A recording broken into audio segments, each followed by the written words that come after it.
be like teasing it and so much. It's just been such a frustrating process. It's a lot different than the lawsuit I filed against the Department of Defense that I filed a few weeks ago. That was really simple. You didn't have to worry about stuff like serving people and stuff like that. And so this has been a lot more complex. So I'm going to kind of bury that for a couple more days, and I'm sorry to everybody in advance. So I did file a lawsuit today, but I'm going to have to leave it out there and kind of tease you guys for a couple more days. So I'm going to want to let that get served. And once that's served, I'm going to announce it, and it's going to be from 0 to 100. It's pretty significant what I'm doing, and I'm considering other stuff that's also pretty significant. And I think it's going to be really important for our efforts in trying to get some answers into everything that happened. So I'm excited to do it. I'm really hopeful that we get some good stuff and it's productive. But with that being said, it'll be a couple more days, I think, before I go all out with that one. So. Well, I was talking about your hand getting fixed, but that works too. Well, there you go. Yeah, that is big news. My hand's almost all healed up now, and yeah, appreciate you tracking that. What else you up to, man? Check out the Danchenko stuff today. Yeah, man. I was kind of going back through some from the indictment and just kind of adding some things up. The Grassley letter is another big one. I'll post a link to that in a few minutes here. And going back and looking through Horowitz's report to see if there's any tidbits there that we missed. Brian Aughton's looking like the Where's Waldo of not just Spygate, but obviously it's evolved into all kinds of different things in this administration. So, yeah, lots of kind of putting old pieces together with new pieces. Yeah, and I was kind of thinking I would start with sort of an overview or a review of Danchenko, and to be honest, I haven't actually looked at it in the last couple of days, so maybe you can help me out a little bit, MB. So I've gotten a lot of new followers the last couple of weeks, so I think it'd just kind of be helpful. And I know everybody doesn't have the time to follow this from day to day. So if you're new to this or you can't really remember what was going on, a couple things about Igor Danchenko. So Igor Danchenko was the primary subsource to Christopher Steele, and he is the one through which all of the allegations in the dossiers were allegedly sourced to. And one of the more important notes about this is that originally he was supposed to be Russian based. He was supposed to be like this insider guy that had special access, and he had all this knowledge that nobody else could possibly know. And that was false. And they knew at the FBI that was false relatively early. They knew, in fact, that he was not Russian based. I mean, he was born in Russia, but he's been in the United States for a long time now. And he was working at a liberal think tank called Brookings, which is affiliated with, liberal politics, I would say, somewhat. It was headed up by a guy named Strobe Talbot, he's connected to the Clintons. He's a brother-in-law of Cody Shear, who's a Clinton operative. Obviously, a lot of other, people like Fiona Hill came out of the Brookings Institute. So, it's connected to the wrong people. And you see that this information has come from this guy at Brookings who has no special access. That should have been a big red flag. And then you start drilling into the subsources that Igor Danchenko was allegedly employing. Well, not employing, but getting information from. And, once you realize that Igor Danchenko has no special access, we find out, like, these are just drinking buddies. I mean, these are, I think there's like one guy that loosely has some connections to intelligence, but none of the important allegations were really sourced to him. So, once you start going through it, you got like Abishef, you have Olga Kalkina, which is the third subsource. You've got Ivan Vorontsov, you've got Alexei Dundich, you've got allegedly Sergei Milyan, and it's just this garbage dossier. And we know conclusively that Sergei Emelian was not even a subsource for the dossier. So immediately, immediately they knew that it was garbage and that nothing was making sense. You can go back through it, and you know, Sergei Emelian, great example. So he was allegedly a source for the dossier, but they knew at the FBI that they had conducted a counterintelligence investigation into Sergei Emelian because he was also alleged to be a conduit between Trump and Putin. And they didn't disclose to the FISA court that there was this massive discrepancy. Is he actually helping the investigation, or is he a subject of the investigation? And Pianka knew by October, and really by December, that he was supposedly both, and he didn't disclose that to the FISA court, which is a big red flag. But once they actually got Igor Danchenko in there in January, he's like, "Yeah, no, like Christopher Steele is embellishing this, or I never said this. I got this from my drinking buddy. It's not corroborated." And they took that from Igor Danchenko and they said, "We believe Igor Danchenko is being truthful." They didn't disclose to the FISA court that what he was being truthful about was that the dossier was garbage. And they just told the FISA court, "Yeah, we interviewed him and we found him truthful." And they took that to the FISA court. And then they meet with Igor Danchenko, I think it was 6 more times. And they started developing more and more information that was, um, damning for the dossier narrative, damning for the idea that you could go get a FISA warrant with it. And they didn't disclose any of it to the FISA court. So I think he was interviewed in March, May, June, and then maybe August and November, something like that. And some of the later interviews, they start picking up some more information. And one of the pieces that they pick up is that they have 702 coverage on, I think, somebody close to Olga Galkina, or maybe it was Olga herself, I don't recall. But they're getting these intercepts from Olga where she's talking to Chuck Dolan, and they're talking about Igor Danchenko, and they're talking about dossier stuff and plans with Clinton, and they don't disclose that to the FISA court, but they get Igor Danchenko in a room, I think it was June for the first time, June 2017, and they're like, "Hey, did you get any of this from Chuck Dolan?" And Danchenko was like, "No, I barely know the guy." And like he lies about it. So I think that makes up 3 of the counts that Igor Danchenko is being charged with. And then I think the other 2 are related to Sergei Emelian. So those are sort of the counts that he faces right now. And MB, I don't know if you want to jump in with some of that or fill in what I'm missing on Danchenko. Yeah. The farther you get along in 2016, the more sort of outrageous it is that the FBI, supposedly didn't put this stuff together and realized they had just a giant mess on their hands. By the second and third renewal, they knew Danchenko. They knew with the first renewal or the second one, Danchenko was definitely full of shit. That what he was telling Steele wasn't right. But then they should have known that there was this other information coming in because they were obviously looking at Carter Page, and the FBI had been looking at Carter Page since March of 2016 because he was supposed to testify against on behalf of the Justice Department as his status as a CIA informant. He was going to testify against a Russian oligarch in this big trial.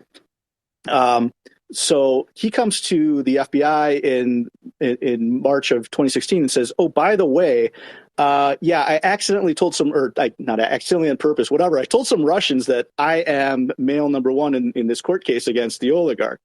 Now, the FBI obviously freaks out because they're like, "Oh, great. So you've blown your cover. Now everybody in the world and all the Russians know that you're this guy and you're, apparently working for the CIA." So they start looking into Carter Page as potentially maybe he's a double agent, maybe he's working with the Russians. So that's kind of, I think, where kind of a missing piece where this started to blow up. That was going on in the New York field office. That got pushed into FBI counterintelligence in D.C. And that's where things get interesting because that gets into the bloodstream where Peter Strzok is, I believe, the head of counterintelligence at the time.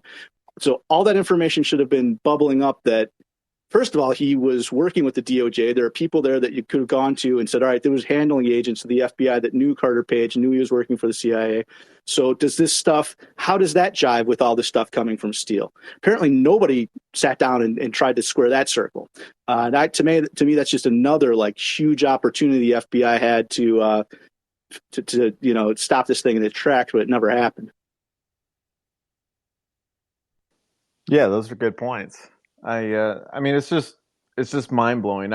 I'd be really surprised if Danchenko actually went to trial, and I don't know if you have a prediction on that, but I just don't see the case that he's really going to mount. I mean, he can try to mount like a materiality case, I guess, and just say, the FBI was so corrupt that what Danchenko brought or lied about didn't matter. But even that, I feel, is going to be pretty tough. I mean, it's not like a Sussman trial. I mean, it's not in D.C.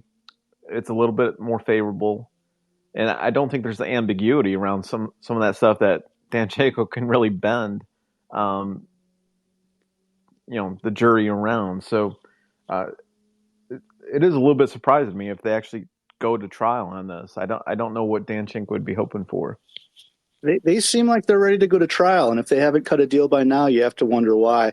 One of the things that they had the status conference on the other day, and one of the things Danchenko's lawyer said was they intended to bring or use a bunch of classified documents and to present their defense. So that makes you wonder exactly what they're talking about. I actually think they're going to try to do what Sussman did and said, what he lied about or what he told the FBI was immaterial because they were going to do whatever they were going to do no matter what he told them. And that's actually kind of, it's not a bad defense. It's saying the FBI was out to get Carter Page and on the way to get Donald Trump, and therefore they were using him as a pawn, and whatever he said they would twist into their purposes. So he could have told them that the moon was blue and made of cheese, and it wouldn't have mattered because they were going to use it one way or the other. Yeah, I think it'll be interesting to see what kind of classified information they put on because, I mean, it strikes at the heart of the matter of all the stuff that's been withheld from us from all this time.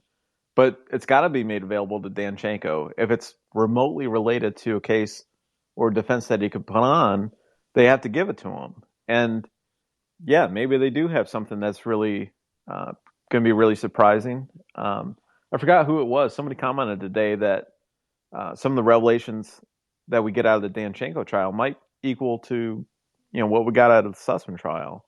And that I thought that was a good point. I mean, at this point, just getting the information, just finding out what happened, I think is equally as important as people going to prison. And I really hope that people go to prison, but finding out what happened, especially with all the efforts that we've been making to get documents and, how much struggle that has been, it would just be nice to get the documents at this point.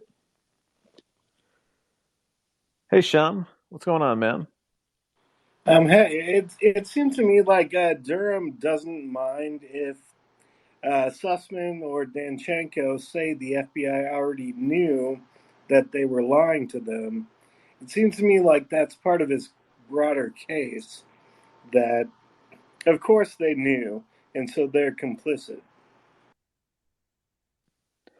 Yeah, and that could be. I mean, there's been a lot of talk and speculation in this corner, I think, over the last several months that Durham set up the FBI to be um, set up the FBI like they were duped, or that the FBI wasn't complicit in some way. And I've never really seen that. I mean, I thought in the Sussman trial, especially, Durham really laid out a strong case that the FBI leadership, if nothing else, the FBI leadership has a lot of questions to answer. And yeah, maybe it's a similar thing in this trial. I mean, it'd be really interesting if they said, you know, hey, here's all this information that McCabe and Comey had, and what my client said didn't matter because these guys were just corrupt as hell. And I'd be fine if that was the case that was put on. I'd be happy to see that. Yeah, for sure.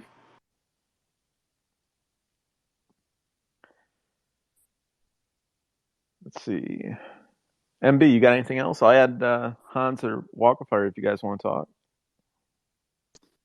Um, just real quick to circle back to that thought about the Carter Page. It does make me wonder how Carter Page became so front and center in, early summer, late spring of 2016, that his name was not only, he was Trump's advisor and that came out, and that's, fine. But the fact that his name was with the FBI really makes you wonder, did the FBI push that to Fusion in some way? Fusion GPS, that's, it's pure speculation, but the timeline adds up. And, Carter Page wasn't really anyone. He was, an advisor that had some Russian background, and he became sort of a really important part of this pretty early on. That's such an interesting question to point out. I think I had the same thought the other day. The idea that Carter Page would be targeted, and you look at some of the other people around the campaign. The Trump campaign wasn't huge. They didn't employ dozens and dozens of people, but the fact that you see certain people show up over and over really does feel like there is sort of a feedback loop that was existing, and there's some level of coordination, it seems like, with people that would have had access to law enforcement databases to be able to say, hey, this is the guy that you can make a case with. I think that's fair speculation. I don't know. As you get it into a little bit further down the road in Russiagate, obviously they're already targeting Carter Page, but then he shows up on the list of Trump associates, and the other names that we got, Manafort's on that list. There's a couple others I think that weren't necessarily the focus of Crossfire Hurricane, but like Sergey Milyan, I think, was on that list too. So, they really had a plan set in motion. Obviously, Fusion's at the center of that, but with the FBI just taking the bait, it seems unusual that the FBI would open investigations on the 4 people that they opened on, knowing or seeing that the same 4 people seem to be focuses for Fusion or Joffe or some of the others. It's really, there's some red flags there. Let's see. I see we've got a bunch of people here. What's up, MB? Oh, I was just going to, it's hard to tell where, one starts and one ends, because it's like this snake eating its own tail. To start in the FBI or to get pushed to the FBI, back to Fusion, it's really just, it's so incestuous that it's, I don't think we really have a clear indication of what where this really started, the root of it, whose, ideas that this kind of came from.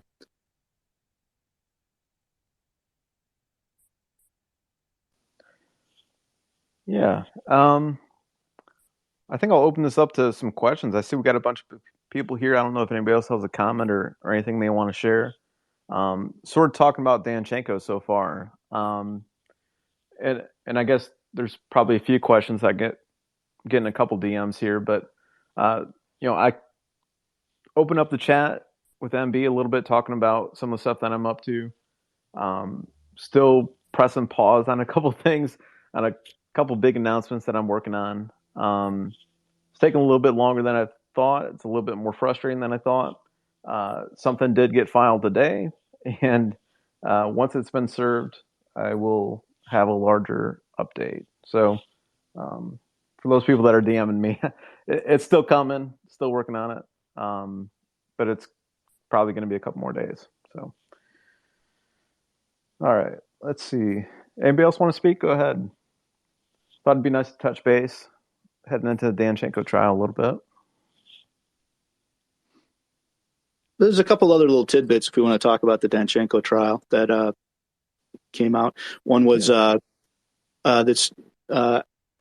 guess he's been involved before, but Adam Small, the federal prosecutor, just looking at his background, that he's working on this case now. He's got a background in espionage, FARA, wire fraud, money laundering, cyber, and RICO offenses. So you can read those tea leaves however you want, but that to me is kind of a interesting background for a false statements charge. All of this is kind of crazy for another false statements charge. And I guess the other, in our minds, maybe kind of a bombshell is that Durham himself is in on this case now. So he's going to potentially be doing some of the actual lawyering in the courtroom. So that should be pretty exciting.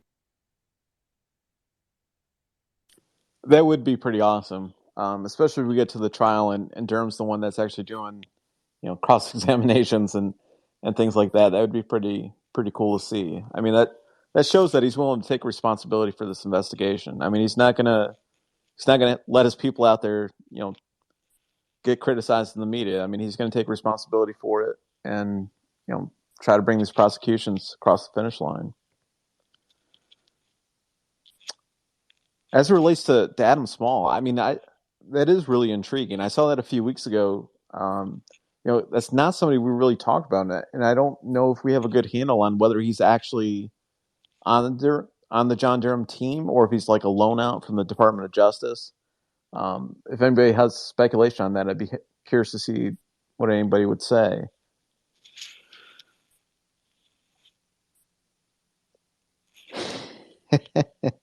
There's not a lot of people that want to talk tonight. What's up with that?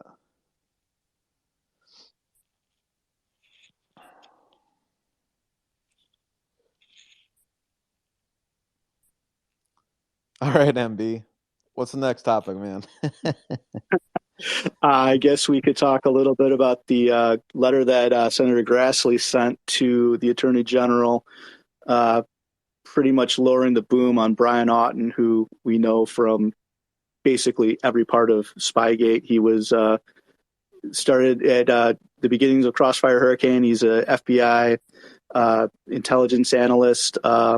He was listed disturbingly in Horowitz's report as the top Russia expert of FBI analysts. And if you kind of read what his thoughts have been in his quotes sort of in the Horowitz report, it does not seem to be the sharpest knife. So I don't think that gives anybody a whole lot of happiness that he's still working there.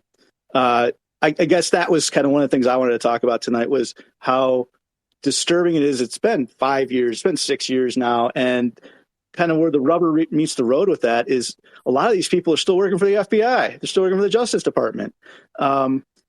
And even though they were, pretty lambasted, pretty hardcore by Horowitz, they still, a lot of them are in their jobs. Or, you can look at Auten. I think Steven Soma's still there. Pietka either was or still is. Heidi, Sally Moyer, I think, is still there. The people on the ground that were executing a lot of this seem to still be in their jobs. And that is really disturbing because what Grassley's letter said was, hey, guess what? Brian Auten was the guy looking at the Hunter Biden laptop issue and one of the key people in declaring that was Russian disinformation with no evidence to support it aside from, well, it could be something the Russians would do. It sounds like something they might do. Therefore, we're going to say that that's what it is. And a bunch of other stuff they did. Maybe somebody else is a little bit better grasp on all the things Grassley was saying happened, but just the name when the name Brian Auten came up, I was like, wow, the fact that nothing has been done so far, or not enough has been done, means that these people get to stay in their jobs and keep doing things that are potentially really hurting this country, both as actual issues with foreign relations, but also with distrust of our government, which not feeling confident that the FBI and the DOJ is playing it square. And I think a lot of us would feel that way, that we don't live in a country of equal justice. We live in a country with a politicized FBI. And that's really something that I know Senator Grassley's upset about and concerned about, and a lot of people are. And I really hope that gets addressed. That's really, really well said, man. I mean, my blood pressure went through the roof when I saw that letter and found out that it was Brian Auten at the center of another controversy where he's dead wrong, indefensibly wrong. I mean, there's just no basis to even have that conclusion out there. I mean, what did he base it on to call it Russian disinformation? I mean, there's 1,000 videos online of Hunter Biden smoking crack and with prostitutes. You think somebody did, thousands of hours of digital manipulation to change and edit those videos and shit? Like it's totally insane. I mean, Russia is just not going to do that. They're not going to create tens of thousands of pictures and hundreds of thousands of emails that are very plausible, right? I mean, it's so ridiculous just on its face. And it pisses me off like no other that Auten could be involved in another politically sensitive investigation. He should never, never be close to this investigation. And I think it was a couple of years ago that I saw the story where Durham had asked the FBI to slow down on their disciplinary actions so that he could get through his investigation. We can speed it up now. Like, it's been 6 years. If these guys committed offenses 6 years ago, it's time to fire them. I mean, if they were at 14 years, they're now eligible for retirement. That's totally ridiculous. These guys should have been kicked out. They should have been fired. I can't imagine what it takes to get fired at an organization like the FBI. And a couple years ago, a lot of the Republican, congressmen and senators that would go on TV, they would say, "Oh, the FBI, we got to look at them. It's just a few bad apples, but we have to get to the bottom of it." They'd pay that lip service to it, that bullshit, platitude. But the fact is, there might be a few good apples at the FBI, but what I see is a corrupt organization to its core that needs to be defunded and ripped apart, and there needs to be accountability at every level. And I'm sick to death of these institutions that are being abused, that are deteriorating at every level. And then you say, "Oh, well, we'll just fire him. That's it. He abused it. They spied on Carter Page. They ruined his life. They fucked him over like no other." When he was, sending these letters saying directly to Comey and sending letters to everybody he could think of saying, "Hey, I'm helping the country. I'm willing to help your investigation. This is what I was doing."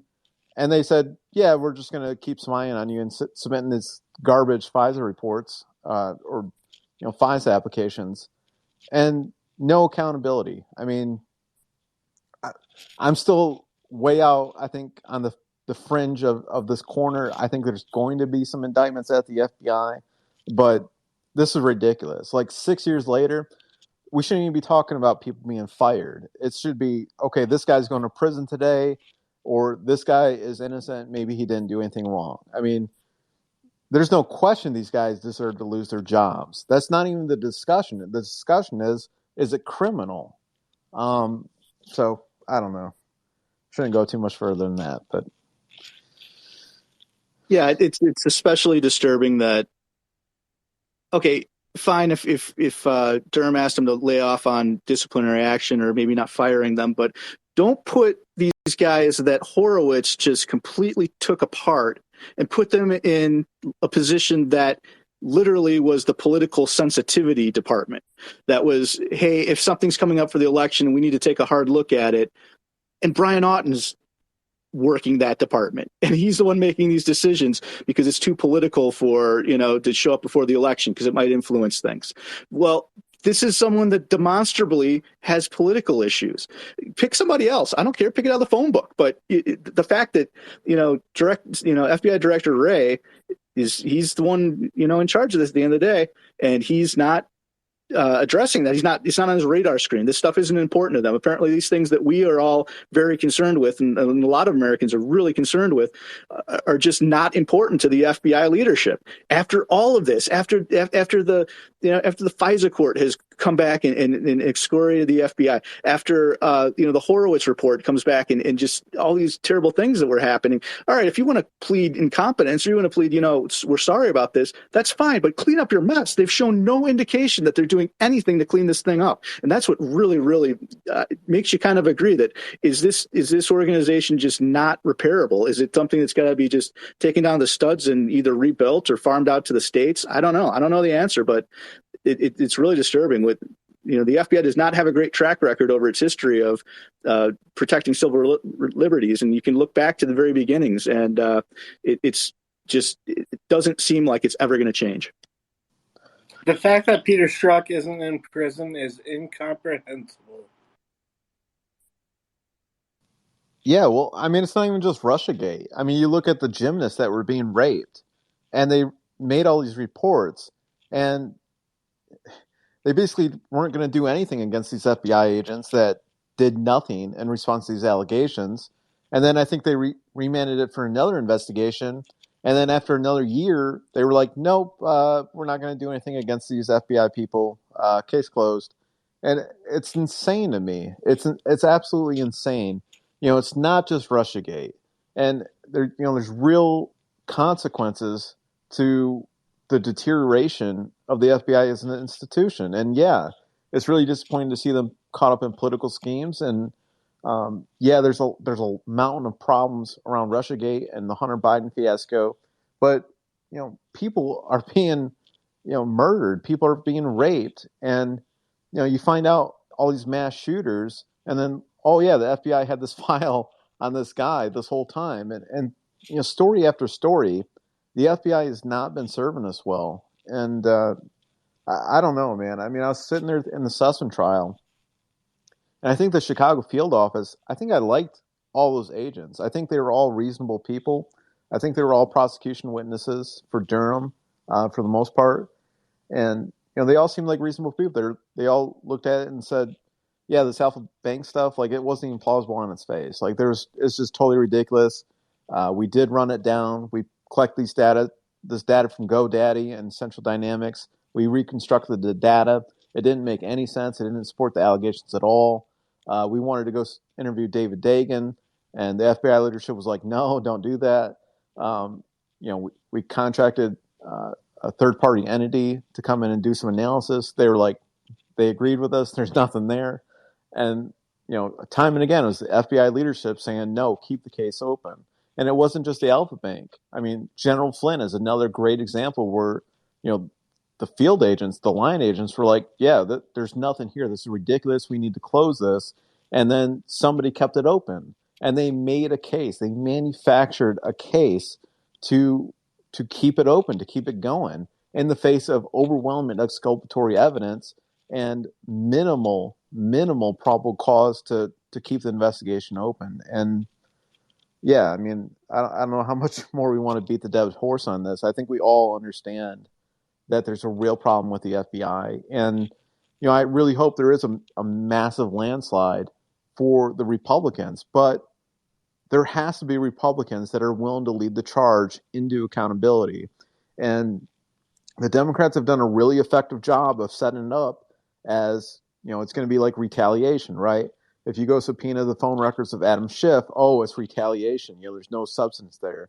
And they have a really powerful and effective information warfare campaign that really limits, the public interest in these matters. And obviously, we have had some massive bombshells over the last 8 months. I mean, some of the documents that we have found are massive. And Margot Cleveland has written some brilliant articles, and nobody's picked up what Margot Cleveland has put out there. Jerry Dunleavy and everybody else is picked up, these scoops that are really, really interesting about what DARPA was doing and all this. You don't see it on Fox News even. I mean, you don't see it on Newsmax. So I'm disappointed in conservative media. I mean, what this really come down to is like a grassroots operation to like compel accountability and go fight for documents and go, figure this thing out. And apparently we have to do it from A to Z. We can't stop on the 10-yard line and say, okay, Fox News, like we just did all this work. We have this massive body of evidence. Can you like take this in for us? They're not going to do it. So I don't know, getting off on a tangent there. And let's not forget about Jeff and Hans at the Epic Times. I highly encourage everyone to subscribe. It's fantastic. You're going to find information there you're not going to find anywhere else. Absolutely, yeah. Always try to give a shout out to those guys. Sorry I missed you the first time. That's right. Let's see here. Now we're getting some requests to speak. Chloe, what's up? Let's hear from Jeff when he got the Lisa Page transcripts. Yeah, Jeff, do you want to talk about that? My mic was off. No problem. Sorry about that. You can clearly tell this would be my first time asking a question. I was curious. I guess I have kind of a two-part question. The first is that, and I'm new to researching a lot of this, but that I read that Danchenko would be Durham's final criminal case at the moment, if I'm not mistaken. And if that's the case, then where does it go from there, do we think, regarding Russiagate? Because, I mean, if Durham essentially is finished, what happens next? I guess that's a question I have. Yeah, so Danchenko will be the last criminal trial that Durham has right now. That is not to say that Durham is done, though. I can't make predictions over how many more indictments might come out of John Durham, but I don't see any indications that he's done or done after the Danchenko trial. I think he's still got some other avenues to go. I think that probably relates to a lot of what we learned at the Sussman trial at minimum. Some of the stuff around the Alpha Bank allegations and the veracity of the data that was supplied to the FBI. I think that's still in limbo. I think Durham has sent some signals there.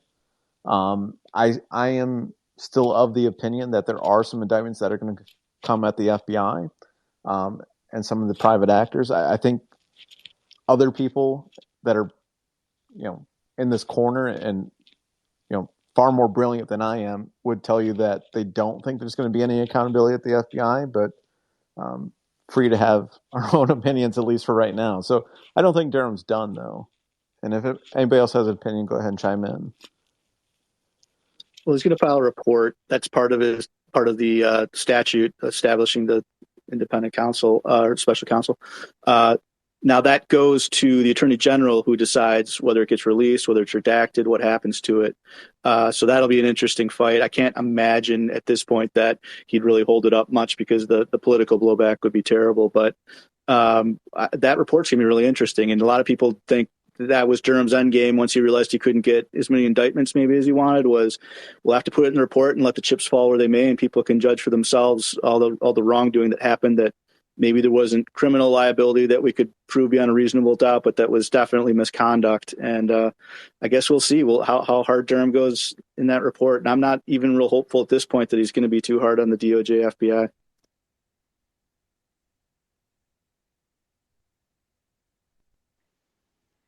I think this close to the midterms, he might be pushing it out like Mueller did, to where he's going to wait till the midterms are done. And then if the Republicans take back the Congress, he's just going to go full throttle.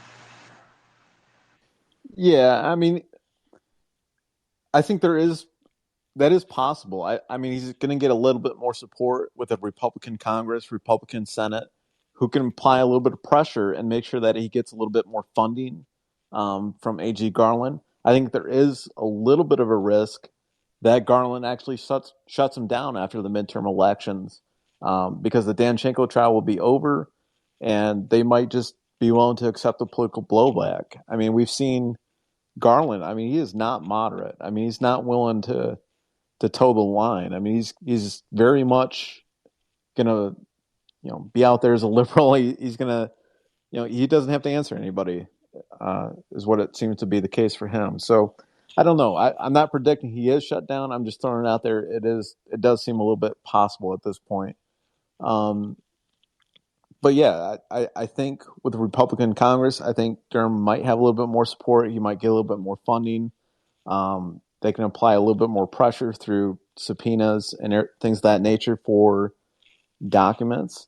There is still a mountain of documents that we're waiting to see. And once those documents start coming out, there is going to be some more public pressure. I mean, there's stuff that we know that the public should know, and media organizations can't pick it up or haven't picked it up. But that is going to change at some point. I mean, there's going to be some documents that come out that I think are going to be damning. And to MB's point, I'm not even saying that they're necessarily going to be indictments.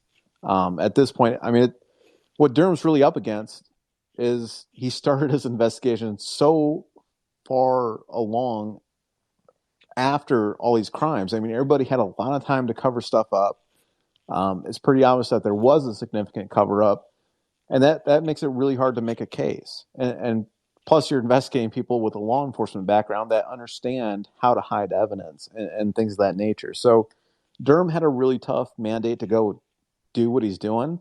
I admire him for you know uh, hanging in there and actually doing it, because a lot of people would have just walked away, I think, and just said, wrote a 30-page report and said, yeah, the FBI probably shouldn't have done that. And they could have walked away. And Durham could have done that. And you know what?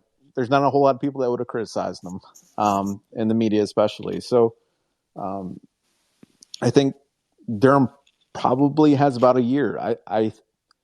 If he's going to do more indictments, I tend to think July to August of 2023 is when he's going to have to bring him. I mean, there's, statute of limitations. It's going to be 5 years from the last overt act within a conspiracy from any conspirator. I can see examples in mid 2018 that would extend that out to mid 2023. But after that, unless there's stuff we don't know about, and I'm certain that there is, it might be a little bit harder for him to start making a case. So, sort of rambled there.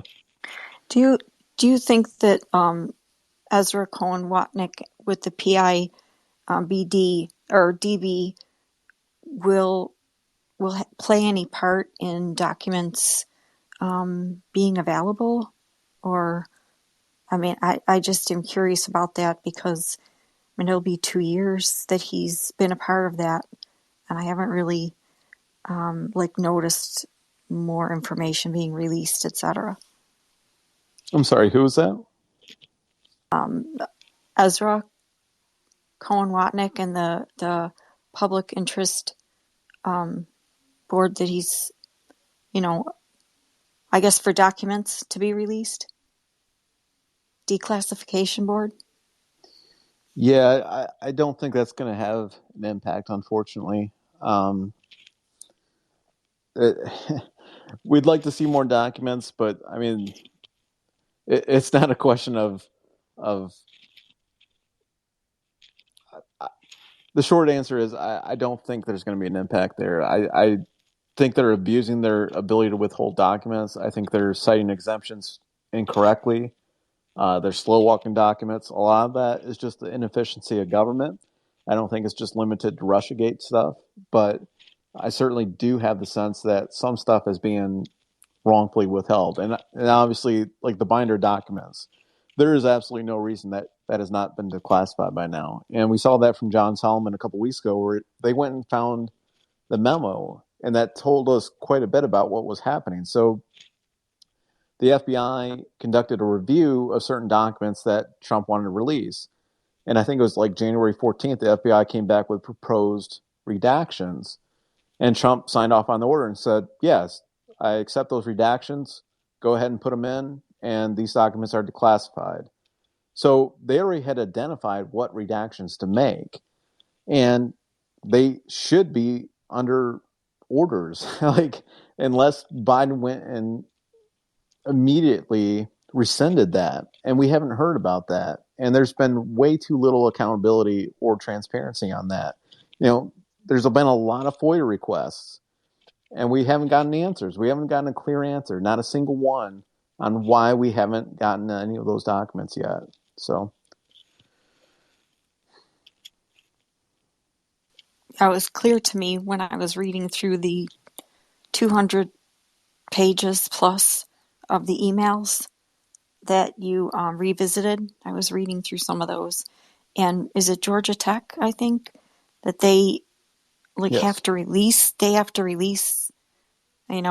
something in place that, documents are transparent, if I'm not mistaken. And that's university. That's not the country. I'm not sure if I'm saying it right, but.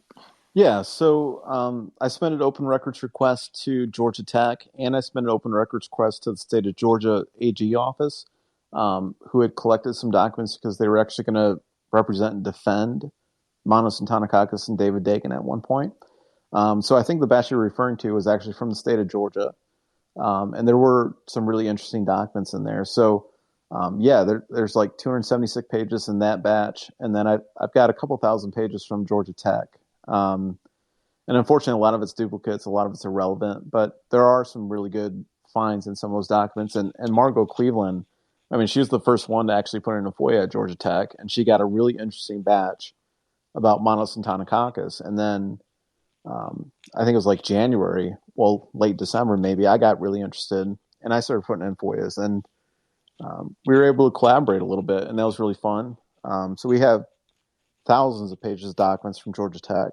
And I have most of them linked in my link tree, actually, if you want to read more of those.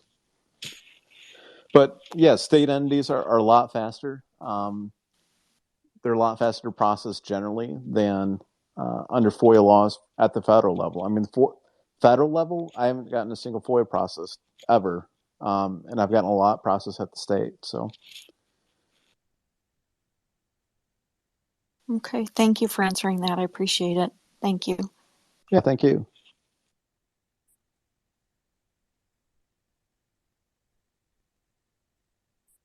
Special Agent Gibbs, what's up? How's it going? You guys were talking about Hunter Biden. I recently read an article where the DOJ was possibly going to charge him for lying on his form for the weapons, right? For the gun. How is that going to affect, if they do charge him, how is that going to affect the thing around Biden himself, or Joe Biden himself being the big guy collecting 10%? Yeah, quite honestly, I have not really followed the Hunter Biden stuff all that much. So there might be other people here that can answer a little bit better than me. I limit my research to Russiagate. It's more than enough hobby for me. So I have read quite a bit about the Hunter Biden stuff. I don't think I've read the article that says the charge will be about the firearm. But yeah, it sounds like there might be something coming for Hunter, but it also sounds like they let the grand jury go without filing an indictment. So I don't know. I don't know what will come of that. I mean, I'm really amazed by all the evidence and documents that have come out regarding the financial relationships, the suspicious activity reports. Normal Americans don't get too many of those, and that's a big red flag right there. So I don't know. I don't know if he'll be indicted, MB, or anybody else. Walk of Fire, if you guys want to weigh in on that, go ahead. I think if he was going to be indicted, he would have been by now, from everything that I can see or read. Yeah, I think it's, man, he could bring the whole house of cards down is the problem. So I get the feeling that when Joe Biden's usefulness runs out or he just can't do the job anymore, that Hunter gets a pardon and on the way out the door, and that's just the end of that, because it just seems like he knows way too much. At least it's really confined, I would think, to the Biden family and maybe to some of the DOJ, FBI that could have been doing some things to cover things up. But I think once Biden is no longer the president or on his way out the door, it just is like, well, who cares about Hunter Biden? It's all just becomes a footnote in history that, yeah, here was, if you know the real story, if you know the true story, it's really messed up, but people just forget about it, because I just don't see how he gets indicted and doesn't just say everything he knows about his dad, and that would just, it would just bring the executive branch to a screeching halt.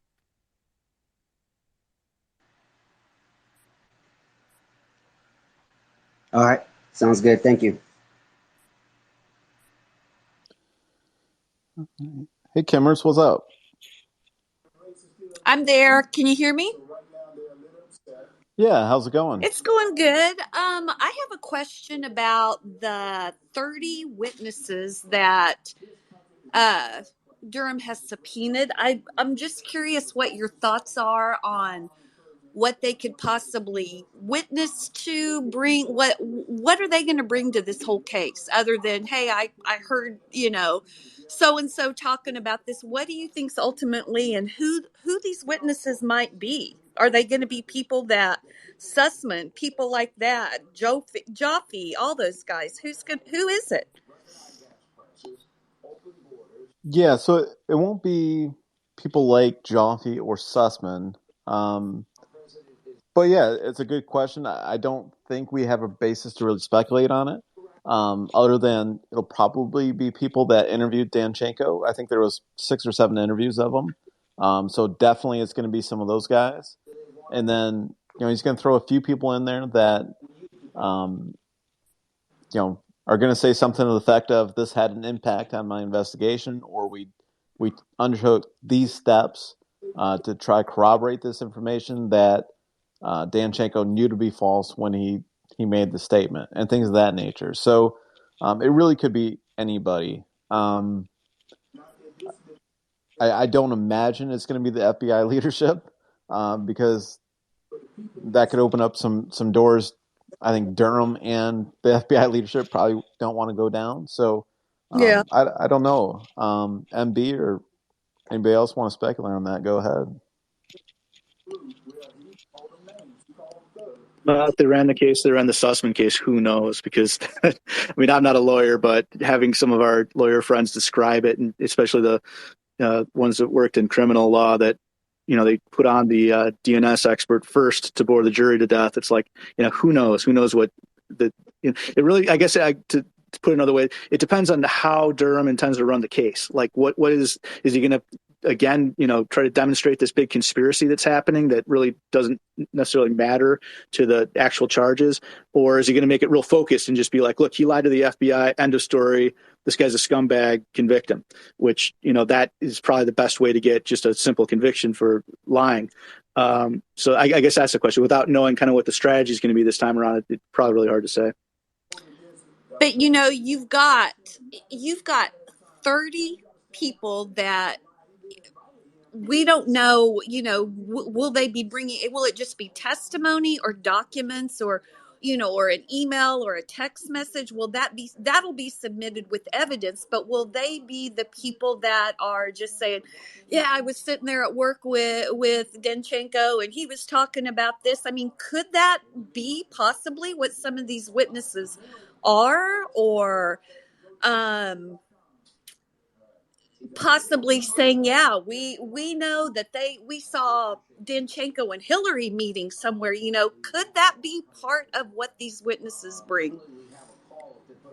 Is that possible? Is that wishful thinking? Well, it could be some of the subsources, and I think that would be really interesting if Durham was able to convince those guys to come in. I mean, if it was like Ivan Vorontsov, who was called in to testify, and some of these allegations are not at the center of what Danchenko has been tried for, but I think MB has a really interesting point in that, is Durham going to try to present this as this broader case, similar to how he did in the Sussman case? Because a lot of that goes to Danchenko's credibility. It goes to his intentions in lying. And I'd be interested if he brought in maybe like Olga Galkina. I mean, she's obviously a related party to some of the charges that Danchenko faces, in that he was lying about Chuck Dolan. So does he immunize somebody like Galkina and have her come in and testify? That would be really interesting. Or Chuck Dolan even. I think there was some public reporting to the fact that Dolan was cooperating, and I'm always guarded about public reporting. We'll see what comes up. I mean, it'd be really interesting if Chuck Dolan was a witness and he was asked to come in and testify about Podesta. I'd love to see him there. Yeah, I don't think we'll see Podesta. How about Sergey Milian? Yeah, I mean, Sergey Milian could be there. He's obviously subject to some of the charges that Danchenko faces, so he'd be an important witness to say, even though all the evidence, the phone records show that there was no phone call between, Milian and Danchenko, and some of the time frames and going through the timeline and all that stuff, it would still be pretty helpful for Durham to have Sergey Milian come in and say, hey, did you ever provide information to Danchenko? And he can say no, and that might be the end of it. I don't, I love Sergey Milian, but I don't see an extended line of questioning other than establishing some really basic and important points for the prosecution, I think. And one more question. What do you think the significance is, or how important is it that Durham himself is actually the one that's going to be trying the case? What do you think that kind of message that's sending, if any? Yeah, I think I mentioned this a little bit earlier. I mean, I think it just shows that he's willing to take responsibility for the investigation. And, if it's going to be lost, it's going to be lost on him. And I admire that a great deal. I mean, even if he doesn't actually do, a lot of the trial work, I mean, I think I really admire him going into court today and standing up and saying, and sort of leading the charge for the prosecution. I think that shows, obviously, that it's a serious investigation, that it's central to what he's doing, and he's willing to take responsibility for it. MB, I don't know if you have anything to add. Go ahead, though. My personal thought is that he's like, I got it, guys. Here I am. I got this. And he's coming to town, and he's coming to do business and take care of it. And I think that's showing his confidence is, I got this. And sit back and watch and look, and see what's going to happen. So just my opinion. Yeah, that's definitely a possibility, and that's kind of my hopeful side. And then my cynical side is, Durham's running out of money and he doesn't have the resources, so he has to step in and handle this trial himself. And there's nothing beyond it to worry about, so he's got nothing better to do. So I'm hoping that's not the case, but part of me is, the way things have gone, it's really hard to keep the hope up that there's a bigger, something bigger coming down the line from Durham. Fingers crossed. I still believe. I'm with UnDead. I think the FBI. I think they're going to get more than we think. I just think this is just the beginning, and Sussman was just testing the waters. This digs a little deeper. This gives Durham more things that he might not have. And then we, just like you guys were talking, next year in August, maybe we start seeing those more indictments. But I still believe he's got them somewhere, and I'm not giving up hope yet. Yeah, I hope so. Yeah. Well, thank you. I'm done. Yeah, thank you. Let's see. I'll take a couple more questions. Otherwise, I might. Walkfire, what's up, man? Hey, everybody. I'll jump in here real quick. Typical Walkfire fashion. I'm probably gonna have to bounce here pretty soon. I finally got the kids to bed, and then did my chores while I was listening, and then I'm gonna spend some time with my wife, which is what life is all about. So, but I wanted to jump in with kind of a couple pointers that I just from what I've been listening to, and throw in some thoughts here. I was thinking about it with the Sussman case. I'm thinking about it with the Danchenko case. In both of them, Durham has been really being over, not over aggressive, but he's been showering them with documents over and beyond what he would typically do, what a typical criminal case would be. And someone mentioned his report that he's going to try and file, hopefully, that we get to see. His mandate for the most part has been to look at the investigations themselves. Well, generally, the majority of the files, the information, everything from an investigation is going to be classified. So without bringing these indictments, his report would be mostly classified. And so he is able to, by bringing these cases, he is going to get tons of information declassified. And while we cannot necessarily see it all now, in the Sussman trial, even possibly in the Danchenko trial,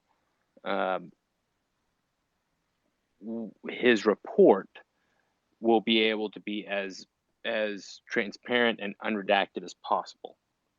So I think that's kind of his end game, is he wants to be able to file a report that however much they want to redact for personal privacy reasons or for whatever other reasons, they won't be able to use the B1 exemption, the classified information exemption, because they had to declassify all this information for these cases that he's bringing. And I think that's his backstop. Possibly, depending on what happens in the midterms, maybe we can see some bigger indictments, maybe against the FBI folks, maybe against some other folks. But at the end of the day, he is getting this stuff declassified so that when he files his report, a lot of it cannot be hidden behind this is classified information anymore. And I think that is his ultimate strategic goal behind some of these 1001 charges. I'm lying to the FBI. Well, really, that's all we're going to get? Possibly, but at least he can get a lot of the information out there. I think that is the biggest thing he's going for. I think that's the smartest thing he can do based on the deep state. Whether or not Garland and Biden were in power, and I'd say Biden loosely, but we'll just say the Democrats in power, but also certain Republicans in power. He's using these as vehicles to declassify information so that at the end of the day he can get lots of information out there.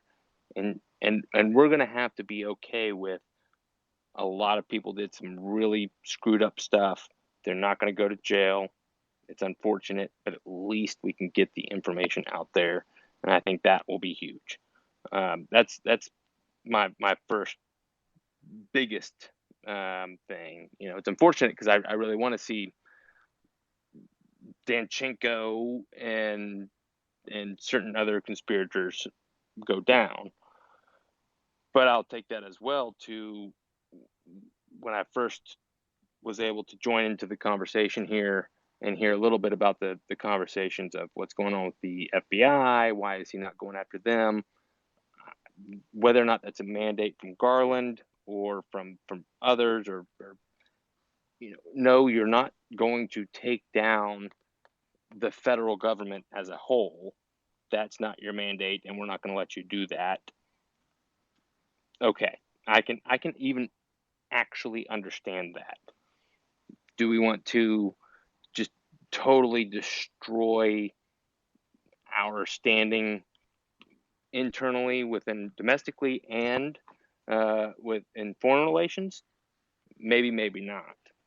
I would like to know it all. I would like to take everyone down, but do we start indicting former FBI directors, former presidents? I mean, think about that. Do we want to start indicting former presidents? Like, is that the sort of precedent that we want to set? Maybe not. I don't know. But that's certainly a very tricky avenue to start going down versus just declassifying. Hang on, let's see, what else did I have written down here real quick. Ultimately, though, I do think his goal is to declassify. I'm going to make a real quick point on Otten. I did pull up Grassley's letter again while everyone was talking. That's another, from a devil's advocate standpoint, that's another nuanced situation, and it's possible that Grassley was threading the needle.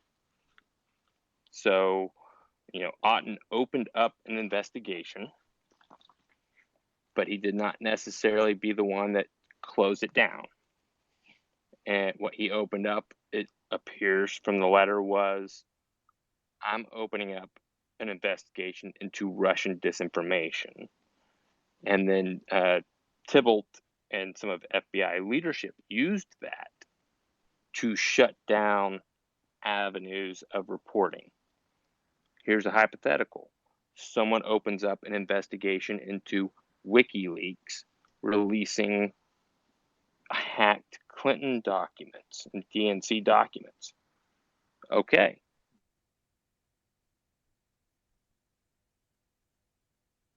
I think I may have just dropped out for a sec, so sorry. But if FBI uses that as a reason to put any investigation into the content of the DNC emails into a segregated investigation of WikiLeaks so that no one can see it, that's not good. That's worth investigating. But the investigation of WikiLeaks itself and where they got the information is not necessarily a corrupt investigation. So if you look at Grassley's letter, Otten was opening up an investigation into Russian disinformation. Okay. That's not in and of itself something that I'm going to fault him for based on the information I know. I want to try to give as much of a objective view of some of these things as I can without necessarily giving the FBI too much grace. Clearly, there's a lot of corruption going on. I'm not denying that fact. But for all of this corruption to work, some people have to be true believers. And they're true believers for a reason. And I don't know what that reason is. But if people manipulated certain interviews with folks or subpoena returns, something like that, to put it into the, we're not going to look in, this can't go into the Hunter Biden investigation. This has to go into the Russian disinformation investigation, and then we can close it off so no one else can see it. That's corrupted. That needs to be looked into. But I don't want to necessarily say the entire thing was done with the AOK from everyone in leadership from the very beginning. There's more nuance there that we can't see, and that's unfortunate. They want to hide it all because, as ridiculous as it is, they're trying to maintain FBI's integrity, but by doing it, they've destroyed their integrity. The same way that when Justice Roberts wants to try and make a non-political Supreme Court decision, by doing that, he makes his decisions political. It's the nature of the beast, and I do think the FBI needs to be torn down and fixed, not just by a couple firings here and there or some new policies here and there, but we have to realize we still aren't seeing the full picture. Whether the DOJ is releasing documents under FOIA, or Grassley, or Lindsey Graham, or anyone else is releasing certain information to us, they're manipulating things just as much. And so we need to always be mindful of those facts. There's my real quick rant. So I don't remember what question I was actually answering, but there we go.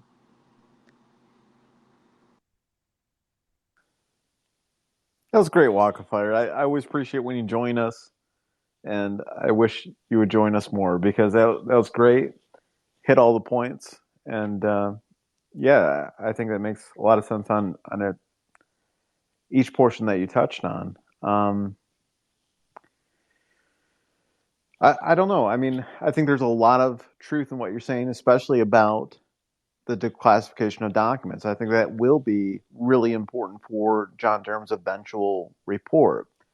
hopefully there's more indictments that come along the way, and Durham is able to declassify even more documents for those trials. But yeah, if nothing else, I mean, he declassified a real mountain of documents for the Sussman trial, and obviously he's declassifying a lot of documents for the Danchenko trial.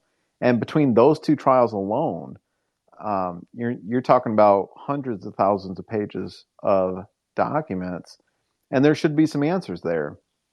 And hopefully, even some of the stuff about foreign information flowing into the United States. I mean, some of the answers or some of the questions that have been out there for a long time about what the UK intelligence entities were doing. Some of that, maybe that is subject to the classification for the Danchenko trial.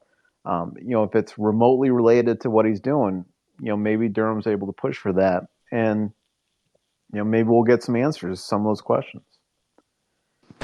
Well, I appreciate that, UnDead, and I'll say one other real quick thing before I've actually got to bounce, and I'll have to listen to the recording after this. But as an example, some folks here might know about the indictment and conviction of former Representative Fortenberry for taking foreign contributions to his campaign. I think it was in the 2018 election, and met with some foreign donors at a fundraiser, and they gave him some money, and did he know it or did he not? And then he lied to the FBI about it, and whoopsie doozy, okay, you're out.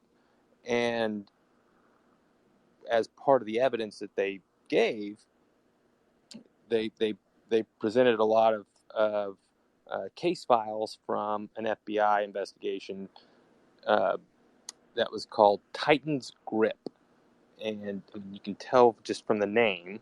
And there was lots of testimony and documents about it, and it's about these foreign oligarchs funneling money through strawman donations. And after the trial, after he was convicted, I tried to FOIA that case file, and they didn't say, okay, here's 2,432 pages that we're withholding because of ongoing investigations. They just sent me a one-page letter saying the entire case file is withheld because of ongoing investigations. And I appealed that. I said, this is ridiculous. Like, we need to know about investigations into our possible representatives taking money from foreign donors like this, right? And is this not exactly what we've been hearing about? Is this not huge? And my appeal was denied. Nope, sorry, ongoing investigations. And unfortunately, and that's why I have not tried to FOIA any of the Sussman documents, Danchenko documents, because I know right now they would all be withheld under that same exemption. No, well, we're still investigating.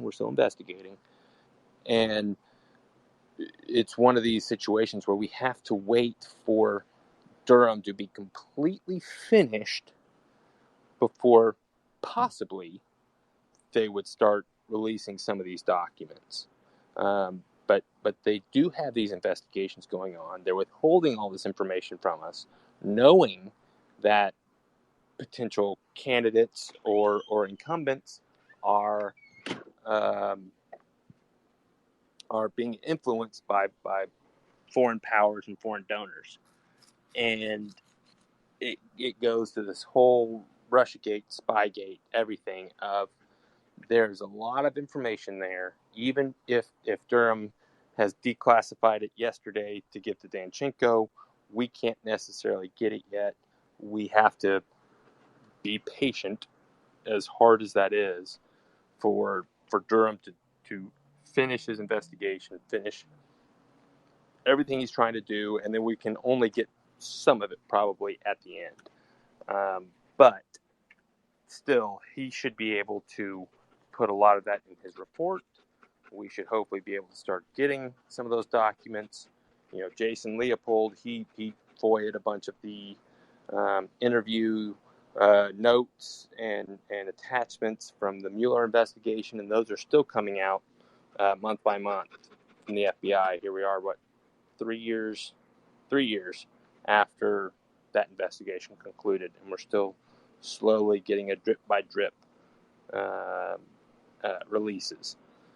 So, the thing, I do want criminal indictments. I do want all that, but at the end of the day, it's going to be sunshine that is the ultimate goal and solution to this, even if that is several years after those who committed these acts are out of power or out of positions of influence. And at the end of the day, we'll get the satisfaction of knowing with those people going to jail possibly. But hopefully, that's what Durham is pushing for, and that's what Durham's ultimate strategy is to be able for us to get those documents, that information, within 5 years from now, as opposed to 50 years from now. So, again, I've got to go. Appreciate it, UnDead. You're doing great. I everything you're doing on the side that certain people know, that a lot of people know. You're doing great. Anyone that can, please support him. It's folks like him that get this information out, whether it's in a month, whether it's in a year. It takes time, it takes money, so support him however you can. Thanks so much, guys. Well, thank you for that, Walkfire. That's really kind of you. As I said earlier, I mean, it's always great to hear you speak, Walkfire. I mean, you always have great points and great analysis, and that's why you should have a lot more followers than you do. So before you do anything else tonight, if you're on this chat, I would urge you all, make sure you're subscribed to Walkfire. Make sure you're subscribed to MB and some of these other guys, because they have great analysis. I mean, if you want to know what's going on before you see it in the media or in a newspaper or online, go check out these guys. I mean, they have great information, and Walkfire is always putting in a lot of FOIAs there too, and I've relied on his expertise in a lot of the things that I've pursued. So I really appreciate Walkfire's assistance, and especially in my development. I mean, a year ago I wasn't doing any of this stuff, and I remember it was probably like 10 months ago. I started messaging like Fool Nelson and Walkfire, and I was basically asking, like, how did you do this? And I was able to kind of reverse engineer some of the stuff that they were doing and add it to my toolkit. And then, I was asking them, what about this piece of research? Where'd you find this? And they were gracious enough with their time to tell me, and I was able to piece some of that together, and so appreciate it, Walkfire. Let's see here, 10:22. So a little bit rusty tonight, guys. It's been a while since we've done a chat. I think I'm going to go ahead and end it here. I do have something big coming, and I'm sorry to tease you as much as I have. It's not my intention to do that. I really thought it would be out last week, but there's some unforeseeable stuff, and I'm going to have a story to tell about it one day, about why it's been delayed. But for now, I can't really share. I can't really go into it. So I will have a big announcement, probably no later than Monday or Tuesday of next week. It could come on Friday. I want to try to under-promise and over-deliver on this one. So we'll manage our expectations from here out, and it's going to be big. So we're going to try to go get some documents, and we're going to try to piece this thing together. So I really appreciate everybody coming on tonight. I hope everybody's having a good evening, having a good week. And I'll try to start doing these a little bit more, especially as we head into the Danchenko trial. I'm still going to try to get down there myself and actually live tweet it as much as I can. But I can't promise that I'll be down there just yet. It's, a lot of other stuff going on right now. PTO financially. There's a lot of different considerations. So we'll just see and see what comes. So, all right, guys, I'm going to end it here. Might do a chat on Friday or next week, and I will see you next time. See you guys. Thanks, MB.